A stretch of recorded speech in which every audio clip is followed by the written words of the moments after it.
Pablos Holman is an intentional investor, out now on Epsilon Theory YouTube. We've got some great stories here. Business lessons from skateboard legend Rodney Mullen. Yes, he's got those. Why craft is 1 to infinity, but creative is going 0 to 1. And that means all great inventors are creators. We don't talk about them like those types of artists. Last but not least, an Alaskan maker's mindset. You're going to love learning what this is. Jack Forehand, let's roll some clips. Well, most people who we call creative, all these artists, what they're doing isn't creative. They're not creating anything. They're craftspeople. They're doing something that's been done before, maybe a little better, a little different, whatever. That's all cool. And again, all that's great. But along the way, we've thrown the inventors under the bus. I contend that the inventors are our most important creative class. So the artists, all the pop singers, you could live without all of them. But without inventors, you wouldn't be alive at all. To create means to make something that didn't exist before. And the act of creation, that's 0 to 1. That's the first time. But that 0 to 1, that takes lifetimes. That takes careers. Most people probably won't even know anybody who's done that in their entire lifetime. And so they don't have a frame of reference or relationship to how hard that is. And that's what inventors have to do. If you look at the whole history of skateboarding, Rodney basically invented every trick any kid ever did on a skateboard. There are some exceptions and all that, and he wouldn't say it that way, but he was the first one to ollie a skateboard, which is the fundamental basis of everything you've ever seen a kid do on a skateboard. He was able to imagine these things that no one's ever done before on a skateboard, and then spend months trying to dial it in and make it happen. If you were going to be stranded on a desert island, you could pick one friend, pick an Alaskan. What I appreciate in other people is that can-do attitude. That's what I want to see. And sadly, I don't see it in a lot of people in a lot of places. Welcome to The Intentional Investor with Matt Zeigler, where he and his guests explore the intersection of investing and life, portfolio, and purpose. Nothing in this podcast is investment advice. Nothing in this podcast is advising you to buy or sell any security or to do anything with your money. Seriously, you should only act on investment advice from someone you know and who knows your unique situation. We are not that person. Matt Zeigler is a managing director at Sunpoint Investments, and the opinions expressed on this show do not necessarily reflect the opinions of Sunpoint Investments or of Second Foundation Partners. Securities discussed in the podcast may be holdings of Sunpoint Investments. You're watching The Intentional Investor right here on Epsilon Theory YouTube. I'm Matt Zeigler. This guest today, he's a regular hacker Houdini. I'm just hoping he's not hacking me while we're talking, but there's an onstage cell phone message story, along with some others he's known for that we might get into. He's an Alaskan Johnny Appleseed, taking that Apple II experience around the world with him, planting all sorts of seeds, getting a handful of patents along the way, from blue skies to blue origins, one might say. And it's not impossible that he's tied to the creator of the impossible. So I'm calling him the Rodney Mullen of mad scientist creator cap table boarding. Let's get down to waxing down some curbs by the end of this one. I can only hope. Between music, skateboarding, investing references, it took me all of a few minutes and remembering a Tim Ferriss episode from a while back to go, hey, I should have this guy on the show. So a hacker inventing new technologies, deep future author and podcast host of that very name. Last but not least, a rocker of very fashionable glasses, Pablos Holman. Welcome to The Intentional Investor. Wow, that was fun. It gets really tedious listening to people read your bio, but that was really fun. What fun. That sounded amazing. You do sound amazing. What fun is reading a bio for anyone? Yeah, I know. Why? I said it's obnoxious. But... All right, well, let's break down a few of these things because I love putting those intros together because it's a love letter to you. Hacker Houdini, the O'Reilly, I think it's an O'Reilly conference story, right? You hacked this guy. What's that one? Did you hack the guy in the audience? What's this? Oh, I used to do that all the time. Yeah, I was just because for my own entertainment, I started taking all this stuff that hackers can do.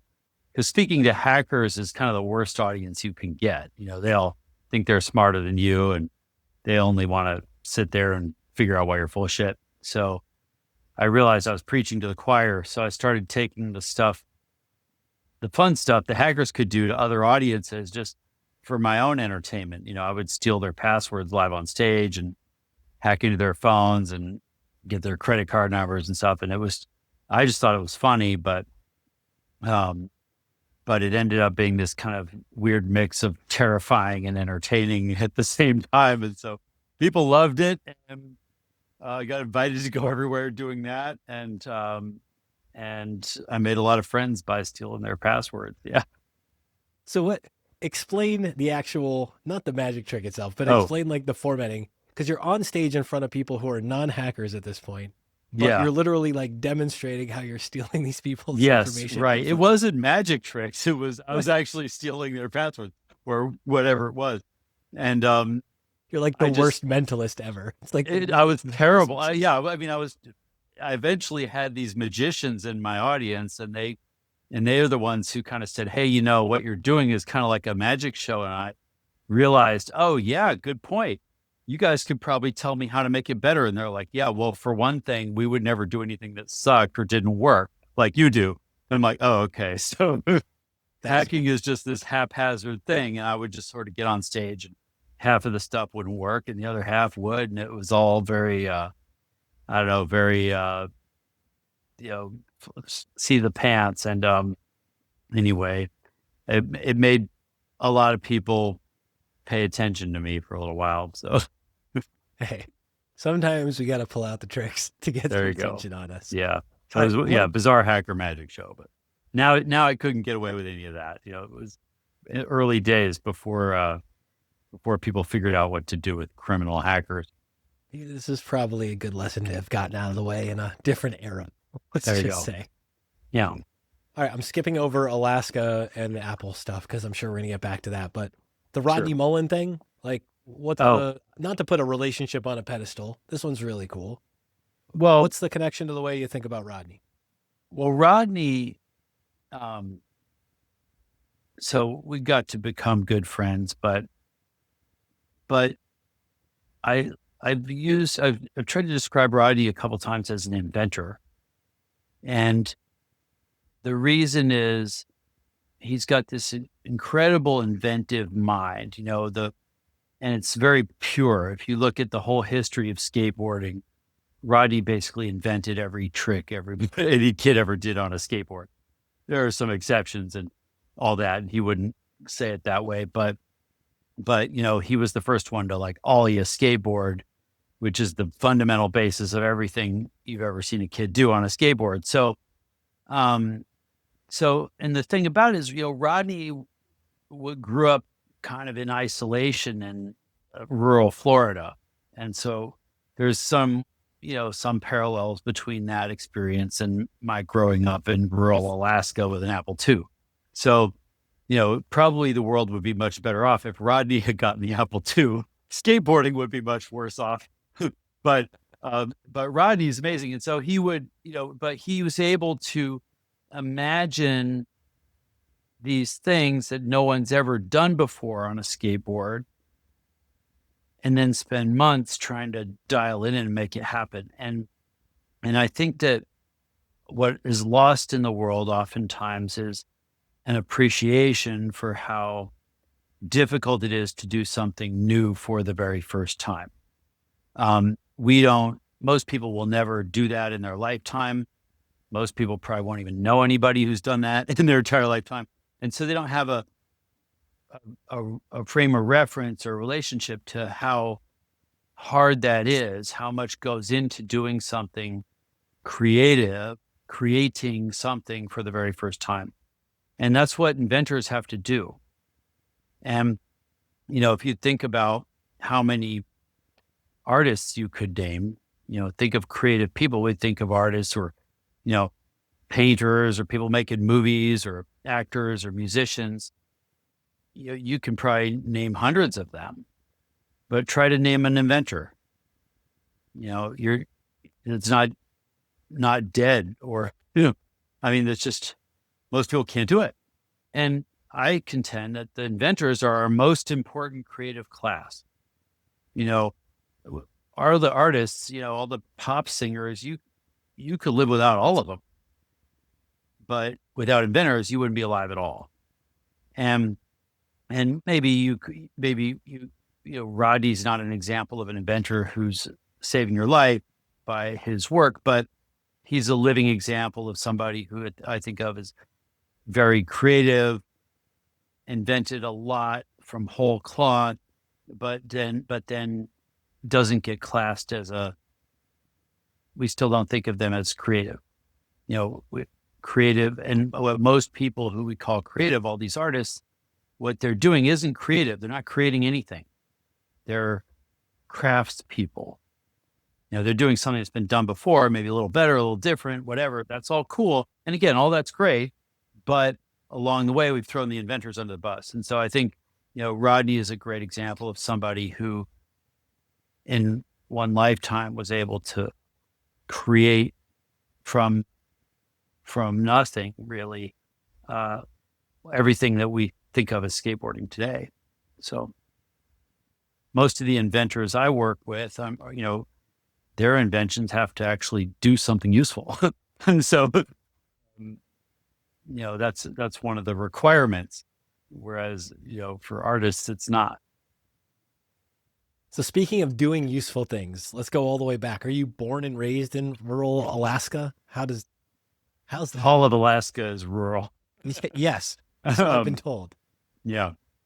I was born in Alaska and grew up there, and I didn't realize how weird that was at the time, but now that why did your parents, who makes that choice?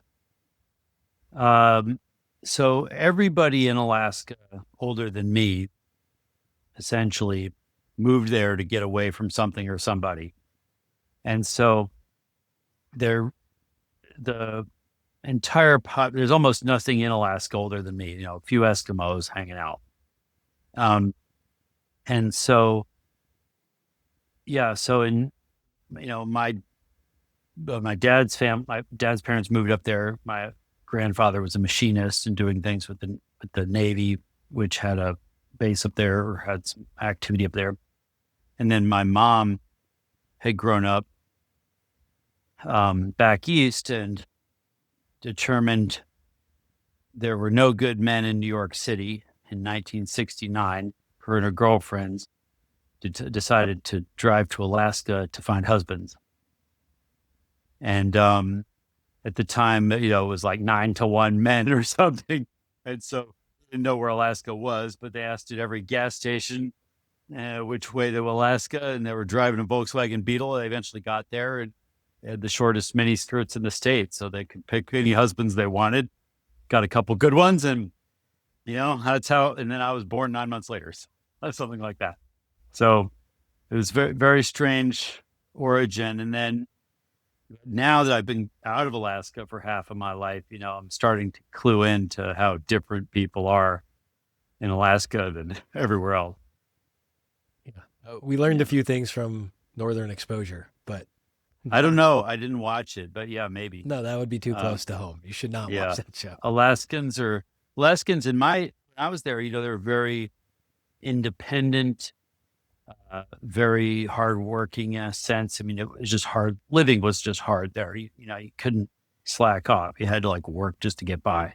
And so it made everybody I actually think it was pretty cool in retrospect. I didn't think it was cool at all when I was there, but looking back, I realized no wonder I work so hard. Nobody else around me does. It's a different world.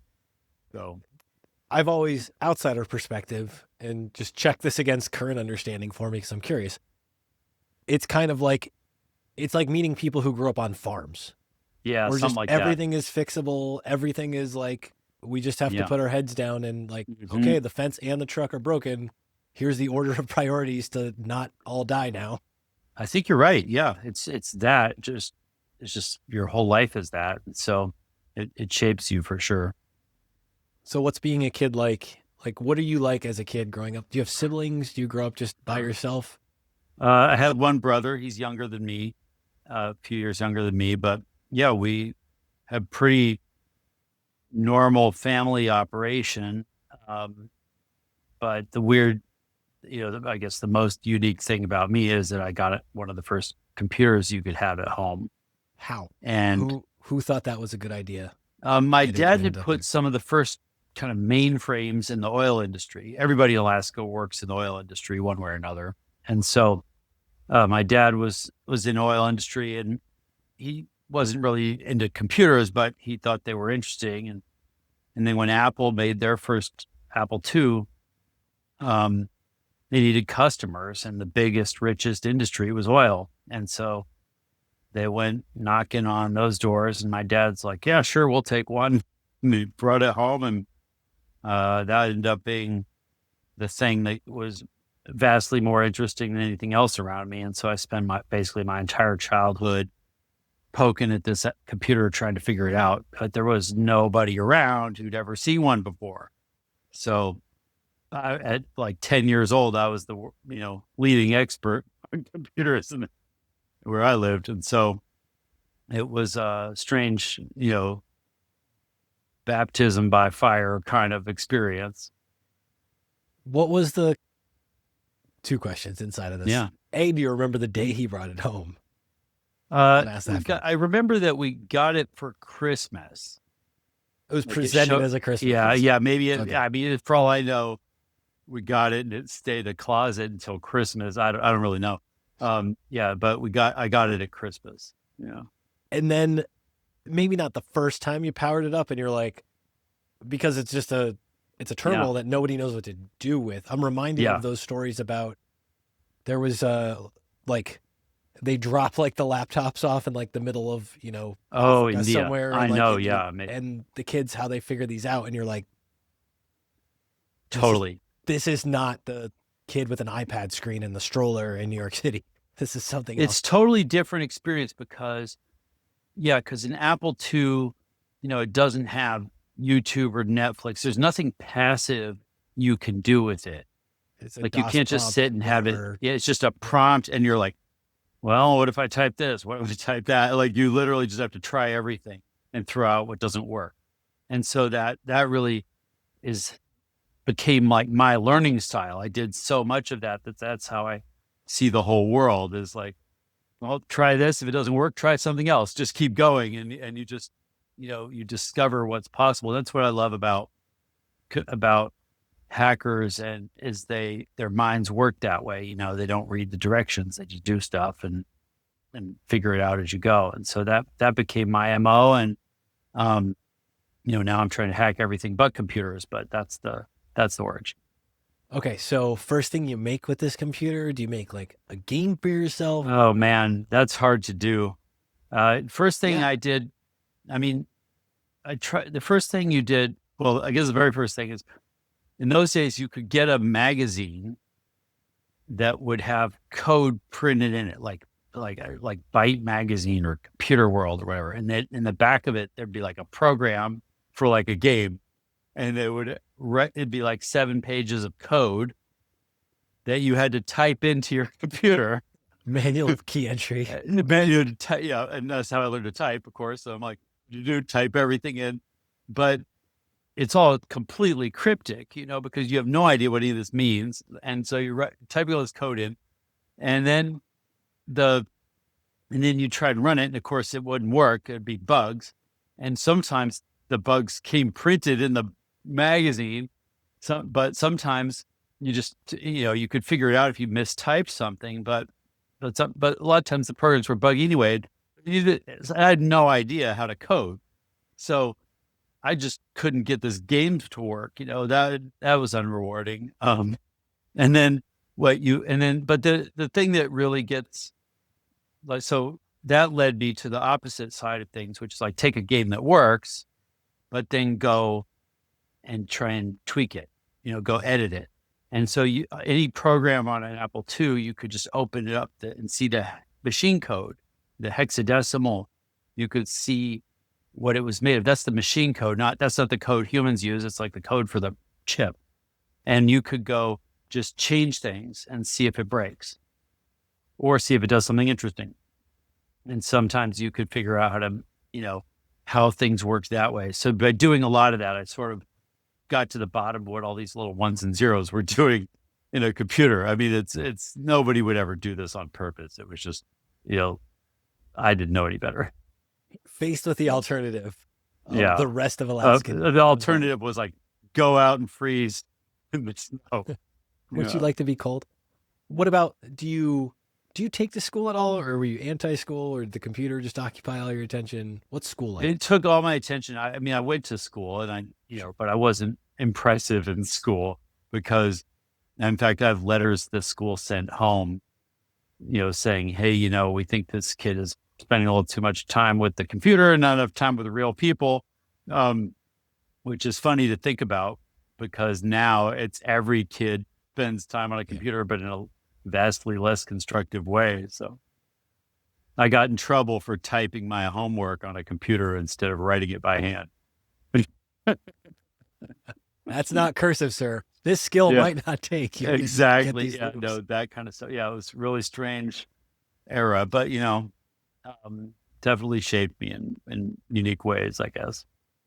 So where along the line, is it middle school? Is it high school? When do you start?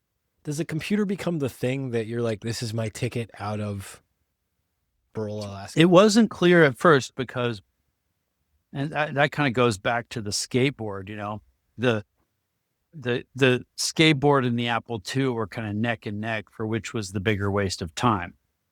Like nobody had seen a computer. They weren't convinced it was going to be useful. And I couldn't prove it because an Apple II didn't have enough memory to do anything useful. But I was lit up about it. And I was very insistent that this thing was really going to be useful. And nobody believed me at the time. But, Revenge of the Nerds, eventually I was vindicated. And, the skateboard became more useful. The computer became a lot more useful. That's the world we live in. So yeah, I didn't know that it was my ticket. In retrospect, it's very obvious, but I just didn't have any connection to the rest of Silicon Valley. I didn't know I had no one to teach me how to code. I had to figure it out myself. I didn't know anything about. There was not a single software company in the state. We eventually got like a computer store. Where did you go?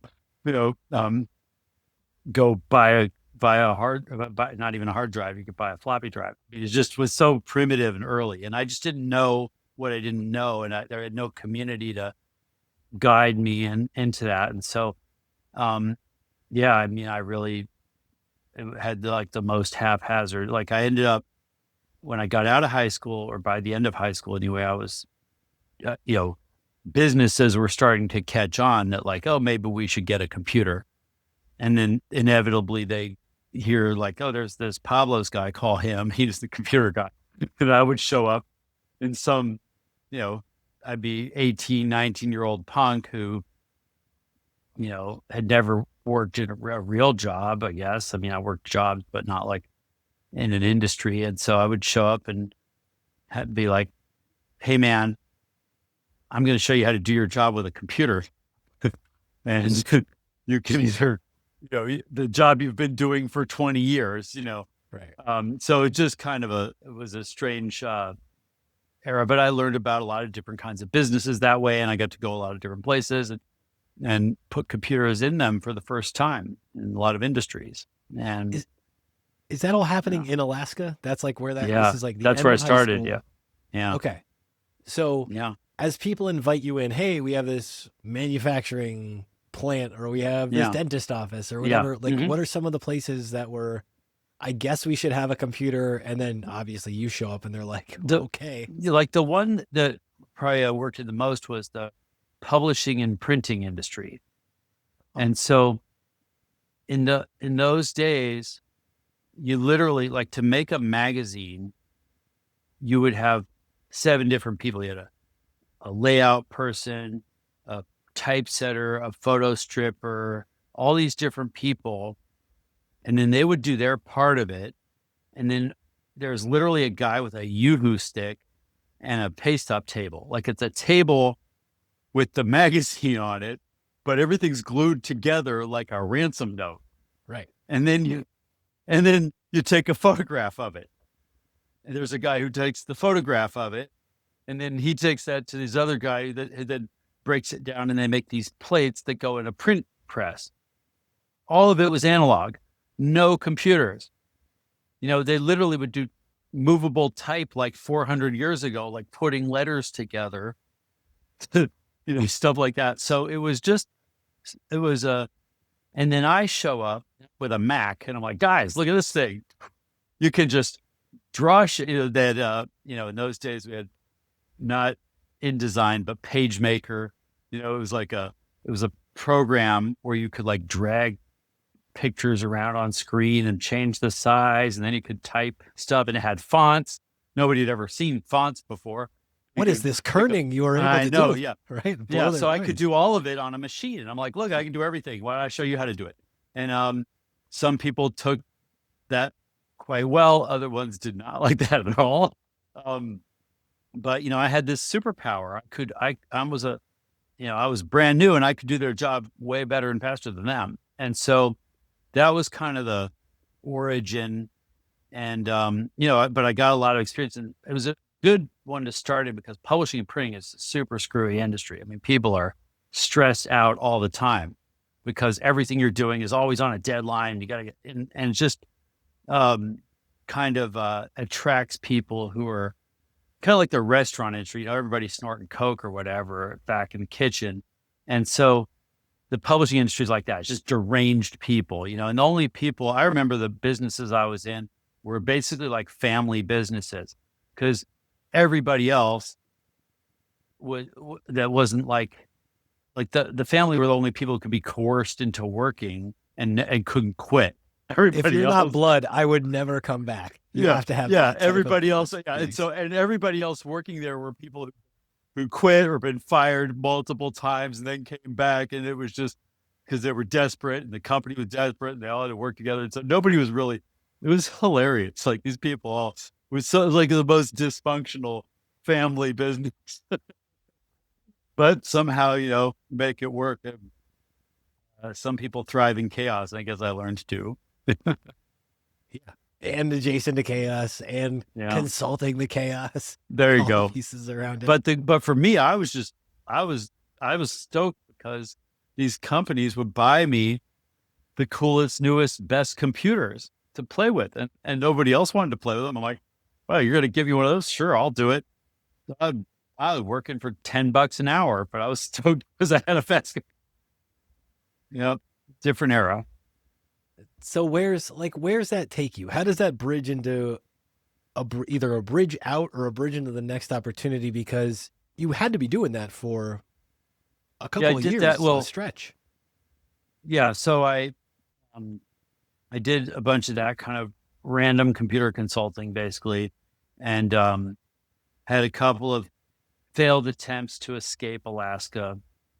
And then what happened is in the early 90s, Alaska got kind of one of the first ISPs in the country. And so right around 93, 94, started putting people on the internet. And I'd been on the internet since 1982, but it was super shitty and all nerds and like no web browser, all command line. So once the internet kind of opened up to the public, I was kind of excited about that. And the first thing that was happening is just ISPs getting people hooked up, people making web pages and stuff. And I was like, oh, web pages are lame. We need to make web applications. So I started one of the first web development companies in the world in Alaska. and nobody had ever seen a web page. So I was like trying to tell them web pages are passé. So I was literally making web applications and going knocking on the doors of like a bed and breakfast. And I'm like, hey guys, let's put the scheduling for your bed and breakfast on the internet. And they're like, what's the internet? I'm like, no, it's going to be big, I promise. And they'd never heard of it. And so there was just this huge mist. I went to car dealerships. I'm like, we could put the whole inventory on a web app and people could see what cars are in stock. And they're like, what the hell are you talking about? So I was very mismatched in time and space. And I was just, it's Alaska I mean, you gotta, like, if you just imagine, like, I don't know, imagine like you're trying to sell a cyber truck and you go to like, Papua New Guinea and you're like, guys, buy a cyber truck. I mean, it's basically not a stretch. It's the same thing. I was literally like trying to sell web internet stuff to Alaskans, and they didn't want it. So I drug all my friends along. I hired all my friends who had no interest in computers, forced them into helping me start these companies, and If it these was other pretty family bad. businesses can do it, certainly Exactly. It friends. is. So it's another deranged family business. Yeah. Like I got all my Great. friends together to make a web development company, and we did it, but kind of under duress. And then they all ended up staying in Alaska and having these long careers in like IT and stuff because I drug them Because you into got them it. into the industry. But we're all hicks in that sense, And so then I teamed the guy who made the ISP, sold it to the phone company and had some money, wanted to start a company and another company. And so we teamed up and I worked with him and we were basically trying to do cryptocurrency in the 90s. And Some that people ended go up 2 steps ahead. Your insistence on Yeah. going 20 steps ahead was really yeah, admirable. I'm like, yeah, thanks. For better and worse. And so we worked on that, and then that we had to finally got out of Alaska because we moved that company to the Bay Area, and it still died, but that finally got me out of Alaska. So it was the cryptocurrency startup way before its time that got into the Bay Area. Is that the actual transition? Like the guy sells the ISP. Yeah, that's how I finally got out of Alaska. It was, I didn't want to be in Alaska, but it's where all my friends were, and I didn't have a connection. No, Alaskans don't go out; they don't leave. It's like the an furthest island. they get. It's a land. It's like an island. It's like an island. And so, if you go anywhere, you're just alone. Like you don't know anybody. And so, and the furthest they ever go is Seattle. That's where all the planes go. Right. And so, I knew some people in Seattle, but I would like go there, and I went back multiple times to Alaska to kind of regroup. But anyway, once we moved to the Bay Area, then, I never went back, or never looked back, I should say. I did go back, but I got on a different trajectory at that point.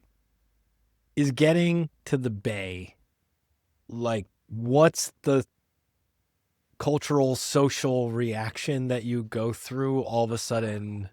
Because that is... It was huge for me because I felt like I was finally home. I was never, Alaskans would probably disown me. But they didn't know what a computer nerd was, but they knew it wasn't cool. So I was never, never gonna be a star at home.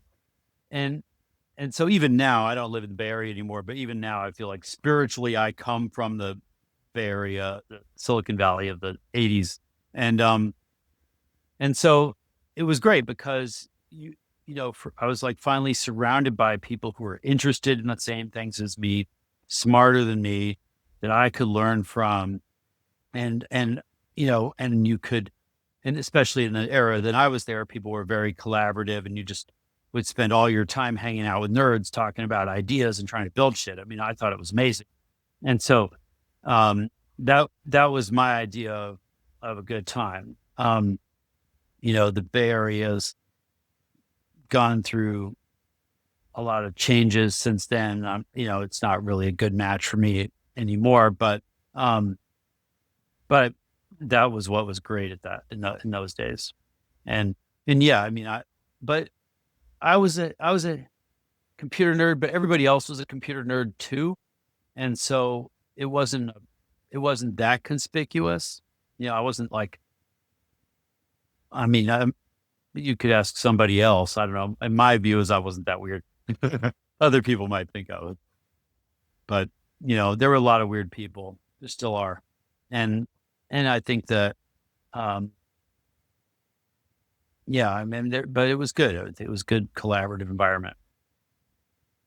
What do you end up building either first after the cryptocurrency thing goes away Um, or that next? one, when that one died, I went to work with some friends who made they had gotten started on trying to build AI for the stock market in 2000, 99, 98, 98, about 99. So, so the idea was to make AI systems that could read the news, figure out what the news was about, figure out if it was good or bad news, and then automate trading. And at the time, 0% of trading was automated. And so Somebody had to be first, though. somebody had to be first. So we were first, and we had to build our own data center to do it. I mean, it took a lot of computers to do this, and now an iPhone could do it. But in those days, we had a data center to do it, and it worked. We were able to build that tech, but ultimately, it was, destroyed by a sock puppet attack, and we ended up going down in flames like with all the .com stuff.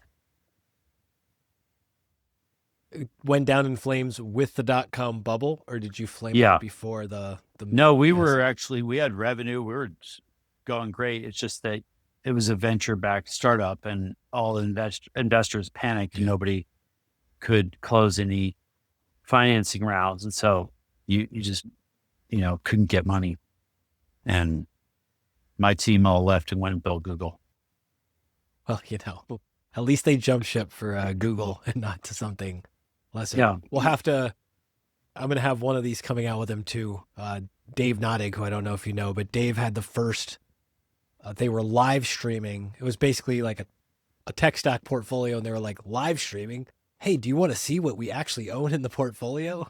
And like cameras on the traders and the whole thing. Oh, cool. Kramer famously called him a criminal on national television, like in the middle of the tech boom and everything. And he's got a similar story about being like, well, in 10 years, everybody did this.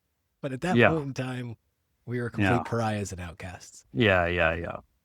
So where's that leave you? And so this is early 2000s now. Are you still, you're still out on the West Coast at this point too? Yeah. Right? Yeah. What do you do after the AI? So when .com came and it just turned San Francisco into a ghost town. You couldn't start companies, you couldn't build anything. All you could do is go work for Google. So the only company that had any money, and they didn't want to do that. So I went on we were just fun employed. I went on a road trip, and we drove up to Seattle to see my brother and some friends who were living up there. And I realized, well, for the price of our apartment in San Francisco, we could get like a whole neighborhood in Seattle. And so it just seemed so cheap, and it was summertime. It was beautiful and amazing. And we're like, wow, we could live here for a while. And I'm just like, as long as there's an airport, I'm good. So I figured we'd move to Seattle. And then I ended up kind of like on the way up there, I got email from Neal Stephenson, who's a science fiction novelist, and computer hackers are all big Neal Stephenson fans. And Neal said that they were building a lab and asked me if I wanted to come check it out. I'm like, sure, yeah, I'll come check it out. A lab with Neal Stephenson.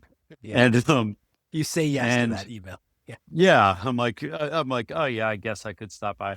And they were they told me, Neal and one other guy, Keith Rosema, as an astrophysicist, were there, and they were like, well, we're trying to figure out how to go to space. And I'm like, sounds cool, I'm in. And so that was the origin of Blue Origin. So yeah, we started kind of the first privately funded space program in 2001. And we didn't talk about it for years, but that's what I was doing in those days. So Seattle actually ended up being pretty cool because I got to go work at Blue, and we built a big lab to do, with machine shop and everything, to work on experiments and trying to work on different ideas for how to go to space.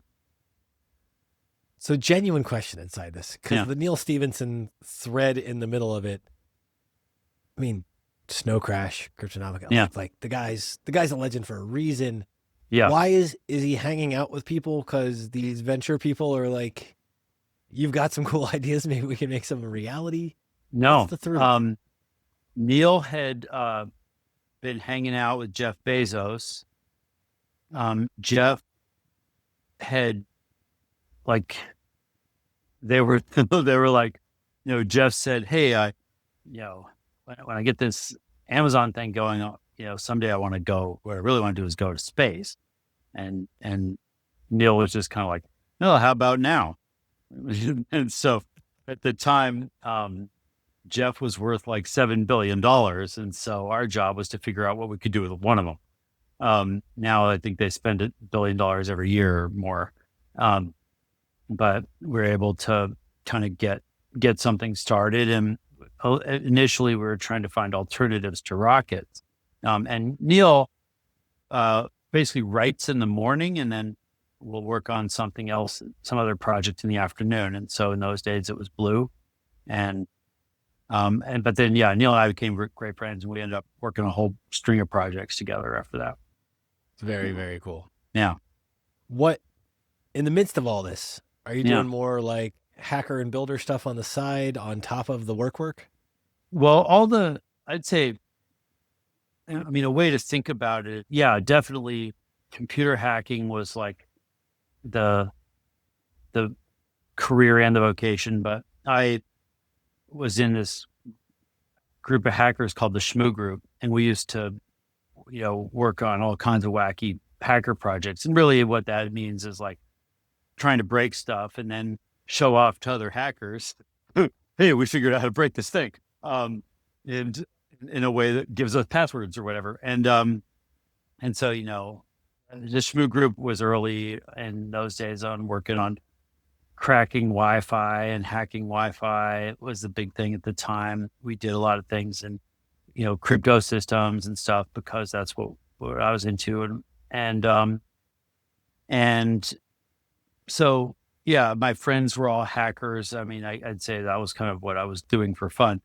But at the same time, I think at Blue Origin was the first time, or maybe an inflection point for me, where I really started to try and figure out, okay, how do we use the computers to advance other kinds of technologies into the world, instead of just bringing more computers into the world, which is what I'd been doing previously. I wanted to figure out, how do we advance other technologies? And that was kind of the moment where I started to veer off from the computer and software side of things into deep tech. And again, that was 25 years ago, but that's starting to happen now in a big way for all kinds of nerds. They spent their career in software, but now they're finally getting to go build robots or do automation or work on, advanced energy or spaceships or electric cars. They're finally getting to bring other technologies to life. And that's what deep tech is about. And we're kind of at this really great turning point where we get to get this tech industry aimed back at doing actual tech instead of just iPhone apps. Zoom in on like this era in particular, this like middle part of the 2000s or whenever this is going on. And it's just what you said there that I want to drill into, that bringing more tech, advancing more tech into the world, not just more computers. Yeah. Like, what was that realization? Where does that come from? Because I think what happened is, after .com, there was a lull for a couple of years, but then you have all these things come out of it. And one of the things that came out of it was the business model of SaaS. And that's what course corrected the business and venture capital in the tech industry, is that, we can do SaaS, we can get recurring revenue, we can build financial models that justify throwing a lot of cash at this stuff. It's relatively low cost to make a SaaS startup and get it, try to make a product. And so, and they needed a way to kind of redeem themselves after the .com debacle, you could say. And so, SaaS in that sense was the salvation of the tech industry. And then they just got drunk on it, and just the entire tech industry became SaaS holes, just building more and more and more software. And basically what that means when you say software is eating the world, it means it's going and we're using the superpower of software to rebuild or take over every kind of business, every kind of industry that we could. And so, so for 20 years now, we've been in this world that we think is full of technology, but really it's just full of software. And that is the thing that people are finally starting to wake up to and realize, like, oh, we actually only did software, and turns out, software is eating the world, but the world can't eat software. And it's not just food, but, manufacturing, construction, energy, water, mining, all the things that every human on earth relies on. You need technology to make those things better, and you're not going to do it with software. Software can make them like 1 or 2% better, but if you're actually trying to grow food or build stuff, you're going to need move some atoms around. That's the stuff Silicon Valley's been ignoring, and it turns out that's where most of the action is. That's trillions of dollars in every one of these industries that Silicon Valley can't get with software. So that's what deep tech's about. And so I sort of steered into that early, I guess, characteristically, steered into that early because that's what I've been working on since Blue Origin. But, now we're at a time where venture capital is steering into it too, and figuring out that this is where the bigger opportunities are, and, the unclaimed territory. So back in that era, I think too, is that when you started getting involved with Intellectual Ventures Lab, some of that? Yeah. So Intellectual Ventures, well, it started, Nathan Myhrvold had started the company, but in 2007 is when he decided to build a lab. And, if you're building and this is like a crazy invention lab, and the idea was to build a lab to do deep tech invention. And so who do you call? Turns out called me and Neal and Keith Rosema. And so the same guys that started Blue Origin's lab. So and by then we'd all left Blue. Blue had started a rocket program, and we were kind of the wrong guys for that job. And so when Nathan started the Intellectual Ventures Lab, we were some of the first folks in there, and first year or so, we were just building a lab, but then we were working on a huge mix of invention projects. And that is also a very unusual thing. It's not like other labs. Our mission wasn't basic research. It was to invent wherever we could. And so we would try to find all the biggest problems in the world and try to get the smartest people we could find to help us. And we would invent new technologies there. And we got about 6,000 patents on our own inventions at this lab. So it's pretty large scale operation. And then, there's all kinds of interesting stuff from that. And that's what I did for the next 12 years or so, 13 years. How rewarding, I don't want to overemphasize, but I don't want to underemphasize getting patents on ideas. Yeah. And granted, I'm sure there's a lot of overlap, or this is related to that is related to that, and those 6,000 patents and everything else. Yeah. But working on a team where you're going, guys, look at all this. That's a lot of patents in a concentrated amount of time to say, look at all this new stuff. We don't hear about, we know the defense contractors and everybody else files for a bajillion patents too. Yeah. But that's a really profound thing for a relatively small lab to be coming up with. Am I wrong? Yeah, we had probably average about 150 people in the lab. We had, that was over about a decade that we built that portfolio. And in addition to the people in the lab, we had most of the patent lawyers on Earth working for us. So no, we had a huge legal team that would do a lot of that. And there is a lot of work involved in that. But what we would do, kind of the way we were able to scale it up, is we turned invention into a kind of team sport. We would get somebody with a problem, sit them down, surround them with a nuclear physicist, a laser expert, a chemist, computer hacker.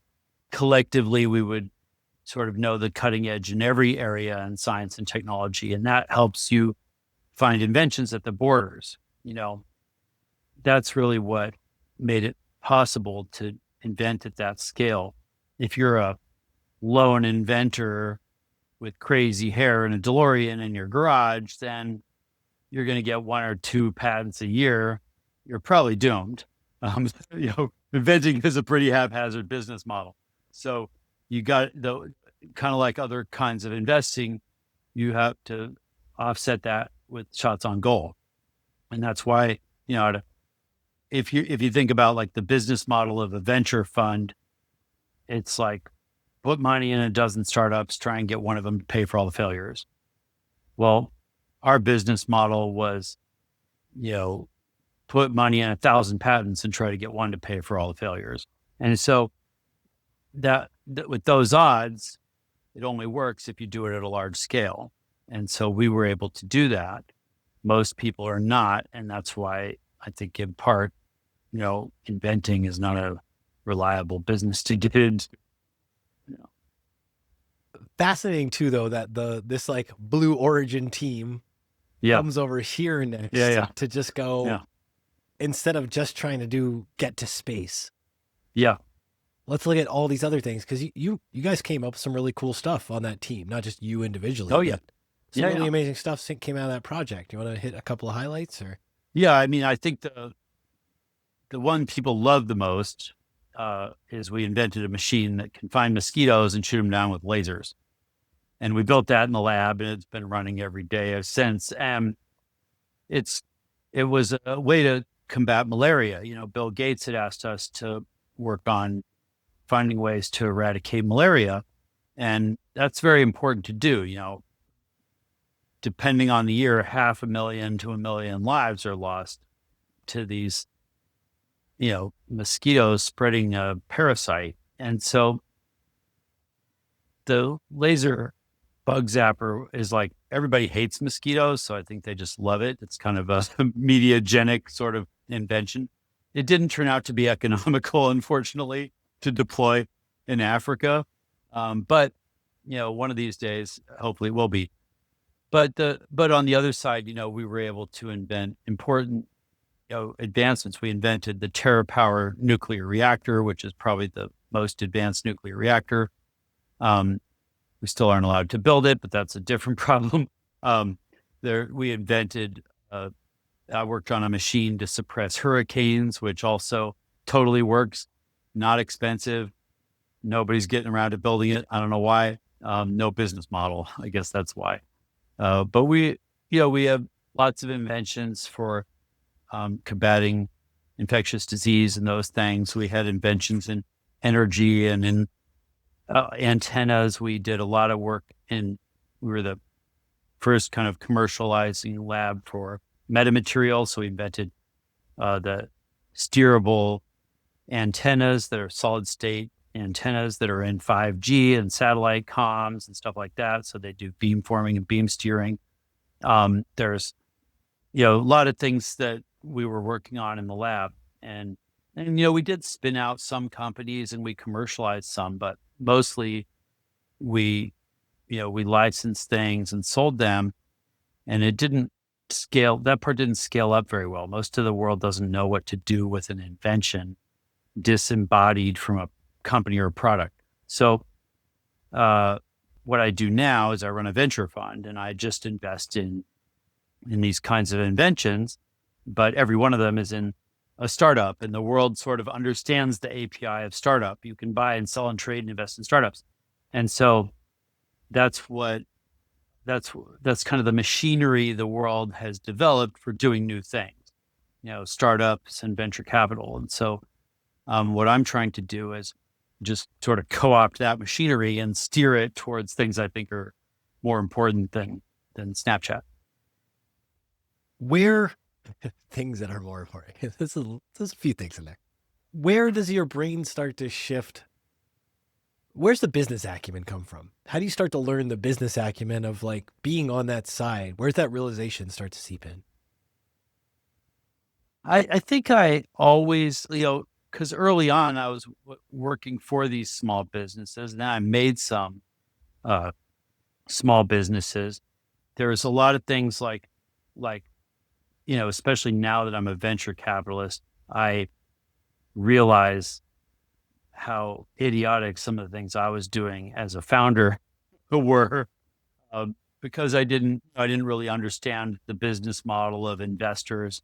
I thought I had the greatest thing since sliced bread and couldn't understand why they weren't throwing money at me. And now people show up with amazing bread slicers and I don't throw money at them. And sometimes I'm, you know, it's no fun for anybody, but I feel a moral obligation to explain to them why nobody's going to throw money at them. Which, sometimes they can hear it, sometimes they can't. Probably people did try to do that for me and I couldn't hear it. That's how it goes. So, uh, I think you learn these things over time, and being in the tech industry is good because when you work in startups, you get a view of the whole machine. If you go work at a Procter and Gamble, you just see like one little sliver of this whole machine. If you're in a startup, you know the people who do every other part of the business. You see them working. You're exposed to it, even if you aren't responsible for it. And so you learn a lot about a business. I mean, I can walk into any business and my brain will just start adding up like, okay, their, real estate probably costs this much. Their annual lease is this much. They probably have to spend this much on insurance. There's this many people in the building. They're doing this much. They probably get paid this much. The overhead's probably that much. Like I can just, I have a spreadsheet just populating in my head when I go to a taco wagon because I've had to learn every part of a business. And so, then I think entrepreneurs kind of get there typically some version of that. Now that I work with the entrepreneurs we invest in, it's a lot of them. And, it's pretty, because I've done a lot of the things they want to do, I can sort of see the gaps and I can piece that puzzle together pretty quickly. And I can see what sometimes they can't see. And, I try to be helpful. Sometimes you can help. Sometimes they can't hear it. But yeah, I think you just get that with experience of different types. What was your experience going through the whole pandemic thing? Because that was before you launched the fund, right? Yeah. So I have a real bad attitude about this stuff. That's a lot of damage. All right. Yeah. Let's hear it. So I had, when I left the lab at Intellectual Ventures, I was trying to build this company that I've been obsessed with this idea for a long time of on-demand manufacturing. In almost any industry that makes stuff, one of the big problems is the product cycle is super long. You design this thing, you fax it off to China, and then you wait a year for it to come back on a boat. I mean, it's just, and then by the time that happens, you don't know if you guessed right about the volumes, the colors, the sizes, whether anybody wants this thing. I mean, just everything about it is kind of broken. So there's a lot of overproduction and underproduction, and that makes these industries inefficient. So because we had, worked on 3D printers, I'd worked on a bunch of 3D printing inventions. It's like MakerBot and all this stuff, which is like after the last MakerBot, crisis, right? Yeah. MakerBot was kind of a way of sort of democratizing this idea of making tools that are general purpose. So part of what's exciting about software is general purpose. My laptop is the same as Sergey Brin's laptop, or Bill Gates' laptop or whatever. Well, his is different than mine but I'm still using Apple. But the point being, they're basically the same capability, and they're programmable. I can program my laptop to be a DJ setup or Photoshop or movie editing or whatever. And tools, once you go in a factory, they're not like that. A factory tool is designed to make, like, there's a factory tool that makes this, and it costs $50,000 to make the mold for this bottle. And they're going to amortize the cost of that mold over like millions of bottles. And then next year, when Gatorade's like, oh, we want to make a slightly taller, slightly fatter, slightly different bottle, put another rib in it, you throw out the mold, you make a whole new one, and you start all over. And to me, it's like, it's so limiting. It's limiting. Gatorade can only iterate on their bottles so every couple years or something. They're still paying for the molds they made years ago. So with a programmable tool, you could make every bottle different. And so a 3D printer is a great example of that, where, you just design something in Minecraft and click print and it'll go make it for you. And it doesn't care if it ever makes the same thing twice. You could print your glasses and then print your headphones and then print your sneakers. And that's the vision. Problem with the vision is 3D printers don't make anything anybody wants to buy. And so but filling that gap, I mean, in the long run, that is where it goes. It's just that we have to improve on these technologies a lot to get there for a lot of stuff. And we are getting there. We're basically there with certain like metals. We can 3D print metals. And in a lot of cases, we get better results than what you could do otherwise, or at least we open up the design space and the cost is getting competitive and that kind of stuff. There's details and all this. But the point is, we're not there with plastic, because competing with injection molding is hard, because that's the cheapest way to make anything. And so, and a 3D printer is like a slow 1 pixel printer. So it's not a winning on the economics. But anyway, point of all this is, I wanted to do on-demand production. 3D printers weren't ready, but I figured out I could do it with apparel, with clothes. And so I'd been making this company that what would happen is you click buy now, we make your clothes and we ship them out the next day. And there's no inventory.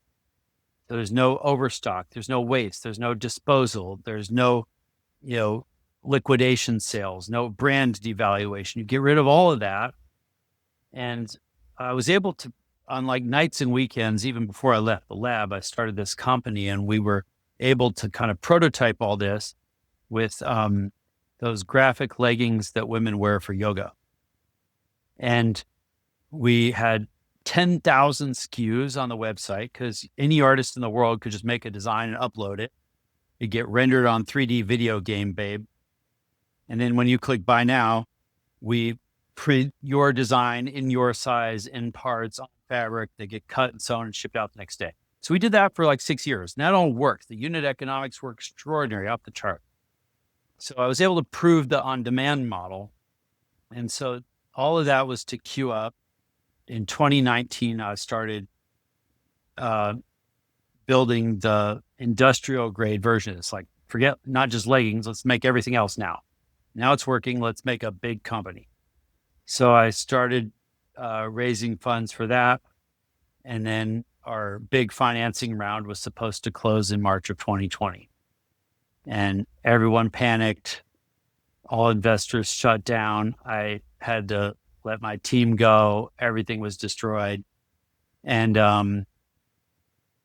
it was really horrible. And then the crazy thing is, if I could have held on to till June or July, there was like this glut of liquidity, everybody throwing money at everything. And I was like, oh my God, I just couldn't, I was dead by then.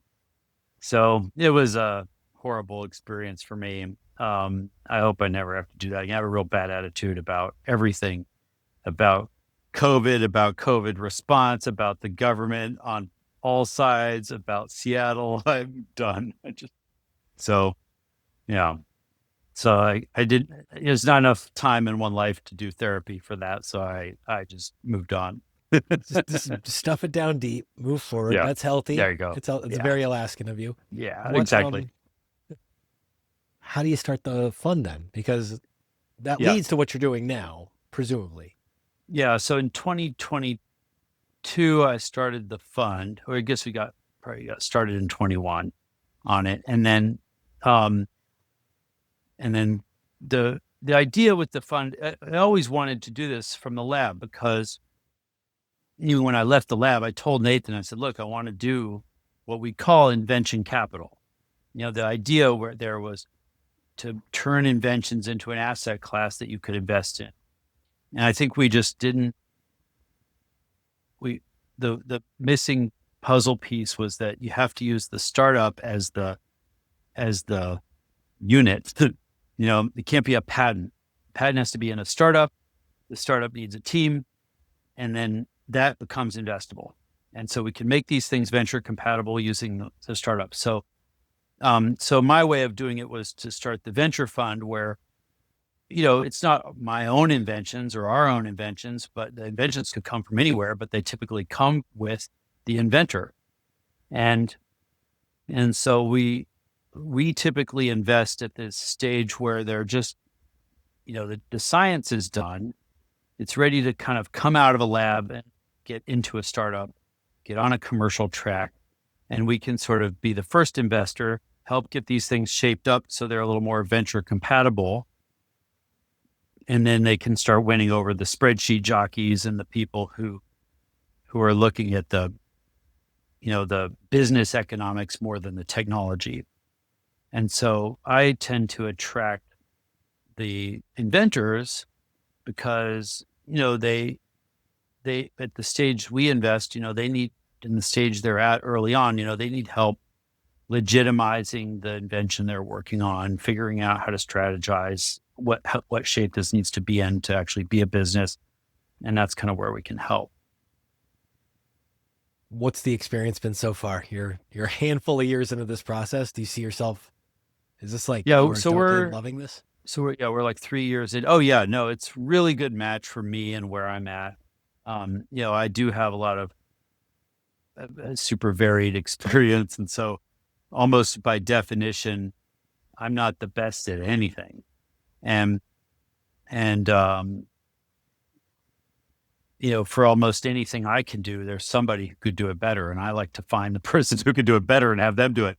And so there's almost no job I could do where I would be, any job I do, I'm using like 5% of what I had done before. So it's like, so this is a really good one because most of what I'm doing is trying to help out with these founders and these inventors who are, they got a couple of the puzzle pieces figured out, but I'm one of the few people they'll meet who has had to assemble all the puzzle pieces multiple times for other crazy things. And I can kind of sometimes help short circuit their ride. And I can also sometimes make good connections for them.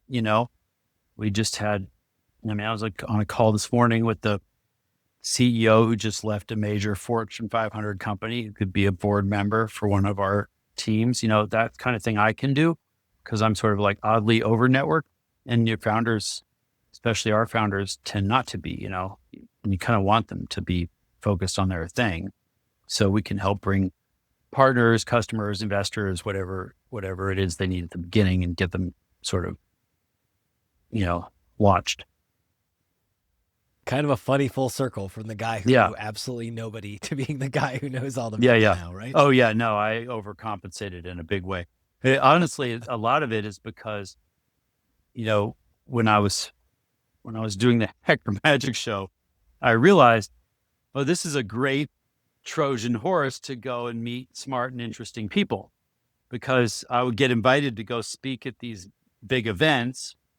And even if the audience was boring, the other speakers are usually interesting, and I'd just hang out at the bar with them. And so I've been doing that for 25 years.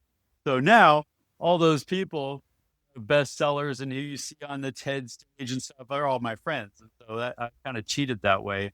And and I didn't have a use for them. That was all aimless networking, but now I have a use for them because I'm like, hey, help this startup out. Or, so that's worked out pretty well. It's amazing. Yeah. I've got a couple of notes. I've got some things I got to take you through before I let you go. No problem. From back in the beginning, I just thinking of this idea. about how basically if Rodney Mullen had gotten the Apple computer Yeah. instead of you, Tony Yeah, Hawk would be so poor. I don't know about that, but yeah. No, Tony figured out how to make a business out of what he was doing, which is cool. Those guys had it amazing. hard. They had a much harder look. I've never done anything as hard as what they've done. Like they really not only had to become world-class athletes, but then they had to figure out how to make a business out of that. You know, Tony did it with kind of the branding thing, but Rodney did it by building skateboard companies, which he is not the guy to do at all. You know, like Rodney should be a philosopher. And these days he kind of is. I mean, he's kind of a recluse and he's, doing his own thing. But for years he had to like manage a company entirely staffed by skateboarders. And let me tell you, these are not people who like to be managed. And Rodney had to be the manager. It was like the worst possible fate for this poor guy. I mean, and then in a industry, I mean, the stories from his career are extraordinary. You know, they're like loan sharks and shit coming after him. Yeah, 'cause Anyway. you're making decks and trucks and all the other things and dealing with skate shops. That's Like, those are the people you're selling through. That is, it's all, a lot of graft. I mean, I'm not jealous one bit. Rodney had a much harder run than me. But I do think he's smarter than me, and so, I do think like, what if his dad had gotten him the Apple II, like what world would we be in, right. What would his I mean, brain lots have of been smart like people at got that Apple point? IIs, so yeah. Yeah. But It's interesting to think about these. I would be alternate the one. I would be the one. But if I didn't have the Apple II and I just had the skateboard, you never would have heard of me. That's for sure. plans. Bumbling around Alaska, Yeah. skateboarding on I'd be snowbanks. fishing right now. All right, inventors, I'm sorry, as the most important creative class. I really want to just say that again. I want to revisit this with you as why, and actually, I'm very curious about this because the idea of the inventor Yeah. and the artist who might be like the curator or the person who recollages something or puts it together. Yeah. How do inventors almost differentiate? And like an artist can be an inventor in a certain way, but not all artists are inventors. Yeah. I think we just are letting ourselves down with this kind of semantic limitation. We say artist when we really mean craftsman, right? We say art when we mean craft. Craft is the second time to the millionth time. Creation, to create means to make something that didn't exist before. And the act of creation, that's 0 to 1. That's the first time. And, people are often sort of disparaging about that. They're like, oh, well, somebody would have figured it out eventually, or, somebody halfway around the world figured it out at the same time or whatever. But that 0 to 1, that takes lifetimes. That takes careers. Now, Rodney has to actually be able to skate in order to invent skateboard trick, right? And he's devoted his life to that. And I think that, other people could devote their life to skateboarding and never invent a trick. They might be able to do the things Rodney's doing even better than him sometimes, But I think that we got to pick these things apart because the language we're using is preventing us from seeing. Like you could literally ask somebody at Starbucks about creative classes of people. Can you name them for me? They're gonna be, yeah, totally. Actors, musicians, novelists, painters. They'll stall out and never get to inventor. It just won't even occur to them. And so what I'm suggesting is, hey, if you care about creativity, maybe one of the things you might want to take a look at is these people who often in obscurity are creating something new for the very first time. We have that in music. You have your Jimi Hendrix, you have your Bjork, you have your occasional geniuses who come along and really do something new, but those are pretty rare. Most of the time it's just regurgitating shit. Come on, what is, or maybe it's really high quality regurgitation. That's what your Beyoncés are doing, right? So, and maybe there's, we need that too, and then you have like incomprehensible shit like Kardashians. Like, I don't even know what they do, but they're in the same, they're like somehow in the same bucket as the artists. So it's a really strange trajectory we're on with this. And I think it needs some introspection, because we don't have, like, inventors got it rough. There's venture capital doesn't back inventors. There's no money for them.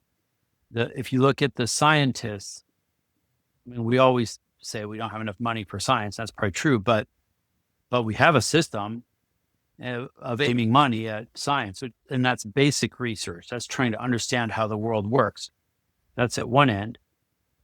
At the other end, you got your entrepreneurs. That's venture capital. We got money for them. But in the middle, that's where you take the output of science and you say, oh, this new discovery is interesting. Could I use that to change anything humans have ever done?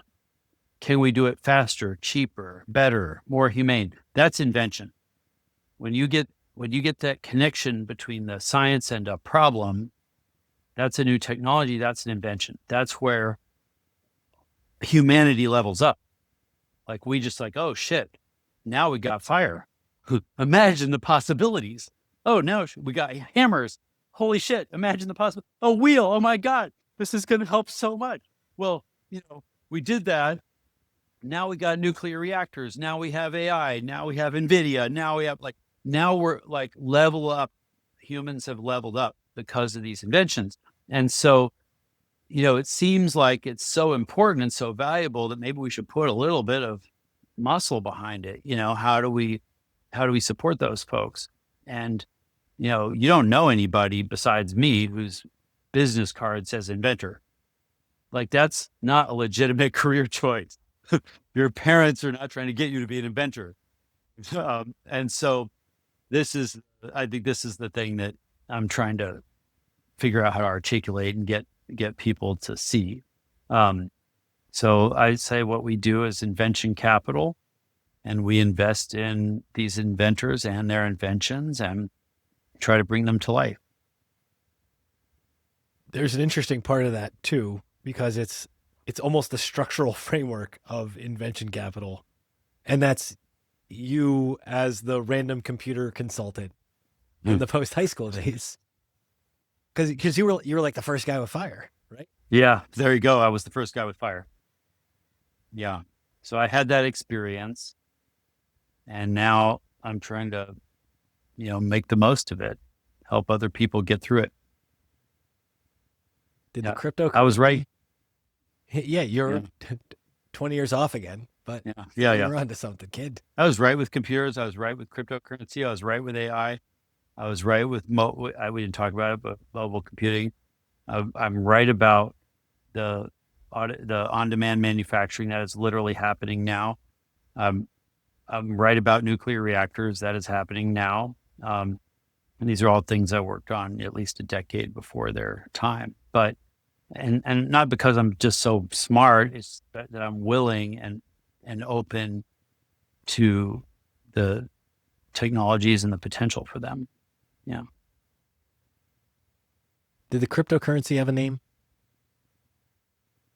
Our company was called Fort Knox, which is a weird nerd pun. We were trying to build we were trying to build this. We didn't get to launching a cryptocurrency. There were a bunch of cryptocurrencies that were being explored by some academics, mostly cypherpunks, all trying to figure out how do you make a cryptocurrency with the properties you want. It turns out we could basically solve all the different things you would want in a cryptocurrency, but we couldn't solve the mint. We couldn't figure out how to decentralize the mint. And that's what Bitcoin solved. Yeah. So up until Bitcoin, all the cryptocurrencies were kind of, in our view, they were non-starters in a way, because they still had a single point of failure. And that having a central single point of failure in the mint is the problem with all the existing currencies. So we could make electronic payment systems or electronic currencies, but they weren't really going to be better, because the problem with currency is that whoever controls the mint can fuck with the value of the currency by issuing more to their frat buddies. That's been true for every single currency in human history until Bitcoin. And so it was really the Bitcoin was also kind of a prototype cryptocurrency, because it was just focused on showing how to decentralize the mint. And we didn't know it was going to take off, but eventually we got one that worked. What is it about, and this is back to like the Shmoo Group era, the hacker status show-off games? Like, what did it, what does that represent in your mind as this learning experience of being like, oh, no, I just have to, it's a very skateboard thing too. It's very much like, I just have to make my friends scream. Like, that's all I have to do here. Totally. It's bizarre, because if you're in those days, it'd be at DEF CON, and because we were the Shmoo Group, there'd be a line around the building to get in to our talk, because people knew who we were. And that wasn't true. Most hackers nobody had any idea who they were. And so, but literally I'm on stage, I've got a screen, and it's just showing a shell. Like, it's not PowerPoint, it's just a shell, like a command line. Right. And then you see like a 0 change to a 1, and the audience goes crazy, because they understand. It's like a crazy DJ thing. Like, holy shit, they made that one little 0 turn to 1. Like, for that, it's just such a nerdy technical audience that, like, that's essentially what you're doing, right? Is like, so it's like nerd minutia. And so it definitely is a big pissing contest. In fact, like, I think the reason I became a successful public speaker at all, like, I'm not in Toastmasters, nobody taught me how to speak, but because my first audience was computer hackers, and they're like the worst audience you can get, it sort of made me immune. Now I get audiences full of CEOs, and I don't give a shit. I tell them what to do. But starting out with hackers is like, was a good place to start. But yeah, it is a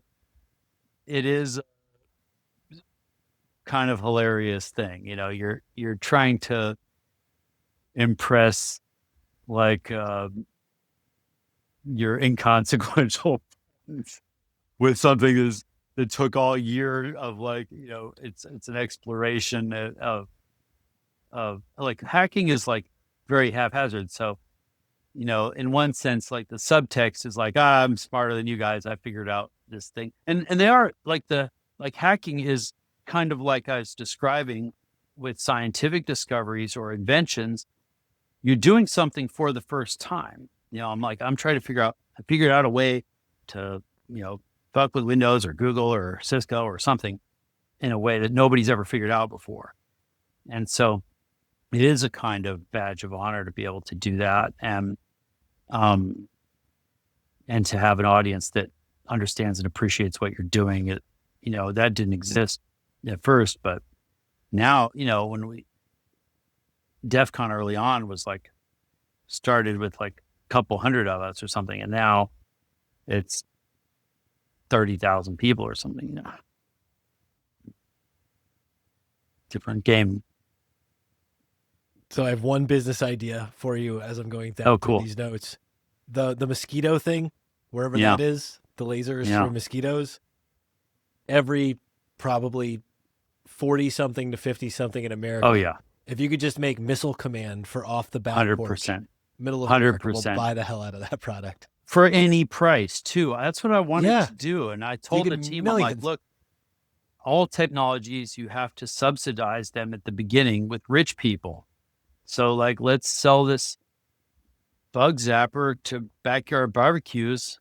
Like, it's a game over. Like, it's easy. Like, there's no question, but the origin of the invention was in the what we called our global good group, which was really about like humanitarian stuff. And so they didn't have that, mindset. So we never did it. I'm sure eventually it'll get done. Sooner or later, I'm going to get my Missile Command bugs. I know, right? Backyard. I look forward to that, especially come next summer when I'm cursing Mosquito bugs. Command. See, there you go. It's already right I there. like that. This idea of making so many small businesses, Yeah. and then turning around doing big stuff and doing like stuff at the scale of Blue Origin, but now with the venture capital stuff too. Do you still appreciate something that doesn't have to scale to the moon? That's just like, this is a really great business, kind of like the on-demand fashion business you talked about. Oh yeah. I have a huge soft spot for small business, and I'm often, because I'm so tuned to scaling factors, I often just have like a sinking feeling in my soul when I go in a restaurant or, and so You guys I aren't do turning think- enough tables for this margin. I mean, yeah, I'm worried I'm about like, you. this is not scalable. You guys are doomed. But I don't know what exactly to make it. I don't think everything should be scaled to the max and everything should be a hyperscaler business. But